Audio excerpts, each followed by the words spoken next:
So the question was asked about how to find the center point when it comes to graphing the cube root functions. So I'm going to I'm not sure if the student meant that, you know, whether we're talking about given the function, find the center, and of course the graphing part too, or if we're talking about given the graph, find the equation for that function. Okay, so I'm going to do kind of both here. I know this is from your homework, so you know you can obviously, you know, if you haven't done the homework yet or haven't looked at it yet, look at the homework first before you look at this. So anyway, so again, I'll briefly talk about all these. So for example, number 9 here, okay, I can see that 3 in front, that's going to be a vertical stretch, and this x plus 4 inside is going to be a shift left 4, right? And then there's no plus k there at the end, so we're not going to go up or down.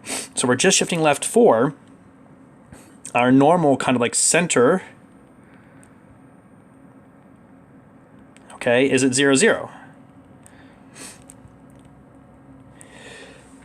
So what does that mean this one will be? So if we're going left 4, that's going to take that point 0, 0, and we'll shift left 4 to negative 4, 0. So when you go to make your table, and I'll do it horizontally so it'll fit on here, you're going to put negative 4 in the center, and then pick, you know, some other points. But be careful here, right? Because we only want to pick points that are going to like work nicely if you can. So our normal points for a normal untransformed graph would be 0, 1, and 8, and then negative 1, negative 8, right?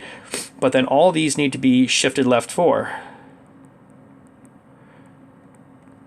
based on that transformation. Okay, so 8 shifted left 4 is 4. 1 shifted left 4 is negative 3, negative 1 shifted left 4 is negative 5, and negative 8 shifted left 4 is negative 12. So that's going to be how you set up your table. Okay. So take a look here at number 10. Okay, number 10, okay, again, we have vertical stretch, but that's not going to affect our x values there. There's no number in with the x that's going to shift things left or right or up, but we do have the plus 3 on the end, so we're going to go up 3. Okay, so what's our center going to be? Well, in this case, our center, again, it's normally 0, 0. It's going to shift up 3 only, so it becomes 0, 3. Our table, though, okay, again, we're still thinking the negative 8, negative 1, 0, 1, 8 there. Okay, but if we're going to, so I'll put those here too. In this case, though, we're only shifted up 3. Well, these are x coordinates. Shifting up 3 does not change the x coordinates. So these x coordinates, they're going to stay the same. Okay, but the y coordinates, what they would normally be, will be shifted up. Well, anyway, they're going to be affected. Okay, so that's the x coordinates we really need to come up with. Once you find the x coordinates, you just plug those in and find their matching y coordinates. We already know that 0 is going to be, oops, not 0, 0, it'll be 0, 3. Okay, it's like that. All right, number 11 there, it's shifted right 3 and up 2, right? So again, our normal center of 0, 0 is going to go right 3, so it's positive 3 x coordinate, and up 2, so positive 2 y coordinate. And so our table again.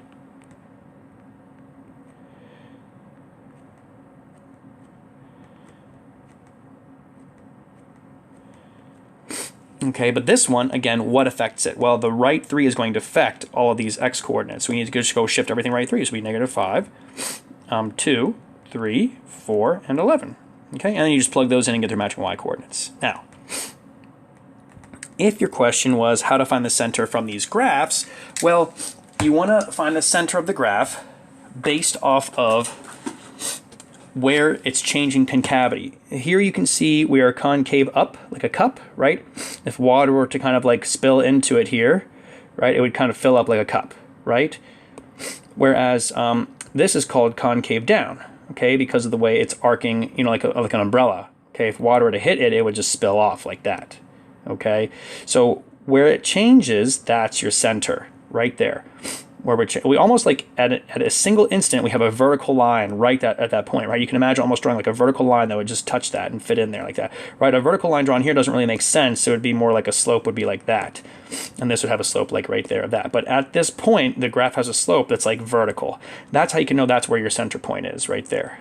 Okay, moving down here. Again, there's lots of points given to us. Which one's the center point? It's the one where it changes concavity, right? Where we're changing from concave down to concave up, this one right here. Okay. And again, you can kind of see it's like a center of rotation of the graph too. If you were to rotate the graph about this point, it would map 180 degrees, would map back onto itself. And then here's same deal. There is our center of rotation. That's the center of rotation. That's our center for our graph. That's where you want to transform the, from the origin down to that point. Okay, that'll give you your transformations. So, just as an example here, this one is shifted left 2 and down 2. So you're going to have x plus 2 in the cube root, and then minus 2 on the outside for the left 2 and down 2. Okay, and then the a, well, you have to calculate that using one of your points there. Okay, here it's shifted right 2 and down 6. So it'll be x minus 2. Oops. And down 6, like that. And again, your a value you can solve for using one of the other points. And then here, again, we're not going to use this 1 over b stuff. We'll just put an a in front instead. Okay, we are going left 4 and then down, looks like 3. So left 4 means plus 4, and down 3 is minus 3. And again, solve for that a using one of your other points there that you're given.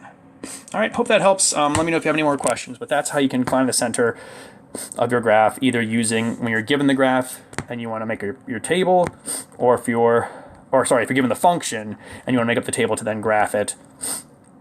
That's how you can find the center. Or if you're given the graph and you want to write the function, then that's how you can find your center too. Hope that helped.